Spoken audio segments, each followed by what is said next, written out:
Anong klase to? Buti pa pala si Mel Robles. Ako hindi ako sumisip-sip kay Mel Pero I really believe ako dyan. Biro mo, libo-libong ambulansyang bago ngayon.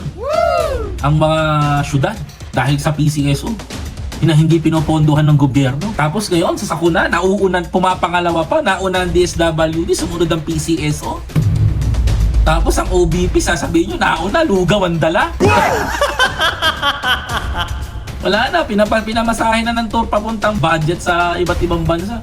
Alam mo, sa totoo lang, kaya ako, hindi ako pabor dyan sa ginagawa niyan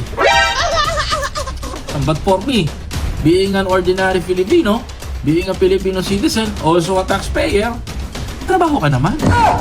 Diba? O, diba magtrabaho ka naman? Magtrabaho ka naman para sa bayan. Diba? O yung puro ka gala.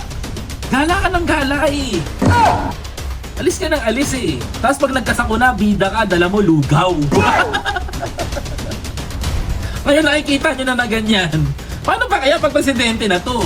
Eh di tayo na ang bayan ng lugaw. Lutang. Ito ang lutang na matindi. Buti pa si Mel Robles, may dala-dalang timba-timba, napakaraming tulong. PCSO.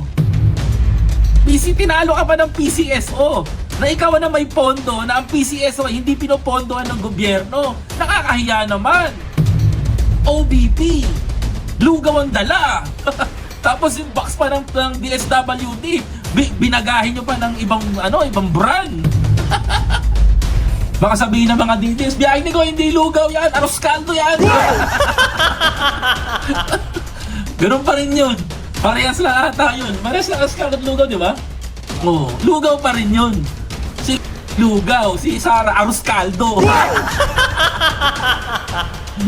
Oo. Nabubukayo tuloy di ba? Dinamitan yung DSWD relief, di ba? Galing sa DSWD, ilalagyan mo na lang ng lalagyan na Diyos at Bayan. Mahalin ng Pilipinas. Diyos ko! Lalagyan mo ng mga eco bag.